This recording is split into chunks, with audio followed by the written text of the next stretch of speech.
This is Matt Henry bowling. He's a fast medium seamer. He's regularly around 140 Ks, so mid to high 80s if you prefer miles. This is not a bowler you should be up to the stumps to, because this is also Matt Henry. And as you can see, his poor keeper Tom Blundell is up at the stumps for a delivery he should absolutely not be there for. But there was a reason New Zealand were doing this in their second test at the Basin. It has less to do with the pace of the ball and more to do with the way that England were batting. New Zealand were trying to stop the Bazball shuffle. I mean, the keeper up the stumps even happened on the morning of day one, and that was on a green seamer wicket. It's actually weird how often it happened in this match, because in New Zealand, caught behind is a big method of dismissal, and when you stand up at the stumps, you basically take away caught behind unless the ball hits the middle of the gloves, because the keeper just can't react to an edge when they're standing up. So on a green top, it's kind of the last time you'd assume a keeper would stand up. And of course, the bowler on day one was Daryl Mitchell, so he's nowhere near as quick as Matt Henry. And this is not even the only time he'll play a part in this story. However, this is mostly about England. If you've watched them play in the Bazball era, you'll be focusing on things like Harry Brook backing away before Wagner has even bowled and then slogging a length ball over mid-wicket for 6. Or the Jarrod ramps and reverse ramps. But not everything is like this. There is something else that they do at a high rate that is aggressive, but in a low-key way for them. Their batters are leaving the crease to quick bowlers. So basically, a Bazball shuffle. This is something that used to be in fashion in the 1990s for ODI cricket. You come down the pitch and you would try and whack things everywhere. The idea back then was that it was a good way to get power on the ball and upset the bowlers. So where these days we just stand in the crease and whack the ball as hard as we can from a proper power position. The 90s guys look a little bit more like Happy Gilmore than Tiger Woods. Modern players are even more likely to go back in their crease than come forward. So the question is, why is England using this method in tests? Because when they do it, they're not even attacking that much. It is not like Dean Jones coming down the wicket to slog back in the old days.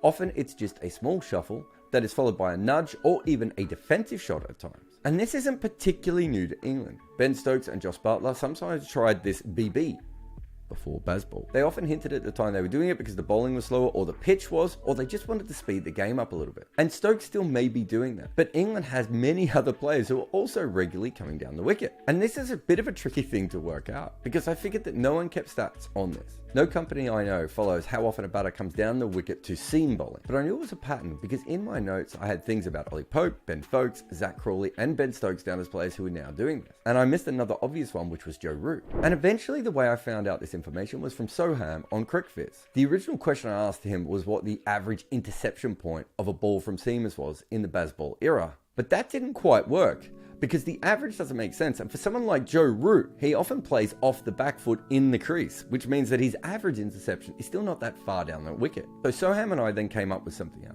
Since the 1st of June 2022, what percentage had players hit the ball further than 2.25 meters down the wicket? The reason we picked that mark is it's very hard to strike the ball there without taking a shuffle or batting out of your crease or being incredibly tall. The reason we picked that distance is because it's very hard to strike the ball there without taking some sort of an advantage. There are things that it doesn't account for, like the fact that many batters start out of their crease to begin with. Also, tall batters have unusually long strides. But there is no doubt when you look at it that the England players are certainly trying to change the length of the deliveries bowled to them. They are usually doing this early in their innings so that the bowlers can't find a good spot to keep them down. And it's not just them. There are a group of Pakistani batters who also have very forward inception points in that period.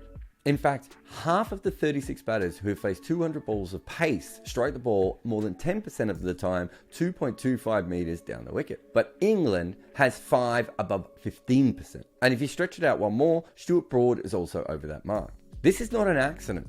This is a plan.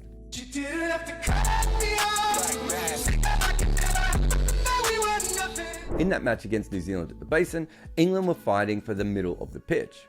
Brook and Bairstow are the only two players who don't really use this method much looking at CricViz's data. You can see that Brook mostly plays from the crease, except occasionally against spin. His batting is premeditated, swinging at wide ones and punching the ball at the air in a low-risk way. It's kind of Brook batting in a fourth-gear white ball method. And if that makes it sound less sexy than what it is, I'm sorry. But it's kind of how England bat in tests. It just feels more dramatic because the stakes are so much higher. For Brook, what was most interesting was how he faced Wagner by backing away in a total fearlessness. Now, some of that might be that Wagner's lack of pace is catching up to him, but it is also an England batter changing what the delivery is. The bowler has to react to him, and in this case, the batter has completely changed his plan at the last moment. That is a white ball style of batting, and that is exactly what Root has been doing in Test cricket as well. He doesn't have the big bangs or even the strike rate of some of the other players, but he certainly has the Bazball shuffle. Root does not let anyone bowl on a consistent length to him. His normal interception point is 1.98 meters from the stumps. In this game at the Basin, it was 2.71 meters. That's almost a meter more, and by far the furthest down the wicket that he had ever hit pace bowling before. Because he is Joe Root, he would also do things like start out of the crease, take a step down the wicket, then stop, and go back half a pace. That is changing the length of the pitch for the bowler 3 times. How can you find a right length in that situation? And New Zealand didn't. And that is the interesting thing about England's method, that they don't let you bowl line and length. And that's even the case if you're near Wagner and your length is the armpit. They will risk hitting boundaries where the odds are in their favour. Ollie Pope does it a lot early in his innings. In fact, he does it the most of English players, with 23% of his shots past the 2.25 metre mark. And being that he is incredibly short, you can tell just how much ground he's making to hit the ball that far out. But that is nothing compared to Daryl Mitchell, whose strike seam is more than 2.25 metres down the wicket 61% of the time, nearly 20% more than second place. Now, he is a special case because Mitchell is tall, he bats out of his crease, and he also comes down the wicket, sometimes just with one step, sometimes with a couple. He's a triple threat with his inception points. I mean, Broad doesn't usually have someone at the stumps, does he? But in the Bazball era, Mitchell is another who's making a lot of runs, including against England, where they struggled to find the length against him. He's actually averaged 70 just since Bazball started. But of course, he's not the only important New Zealander in this story. By 2010, coming down the wicket and changing the bowler's length had pretty much fallen out of fashion in white ball cricket.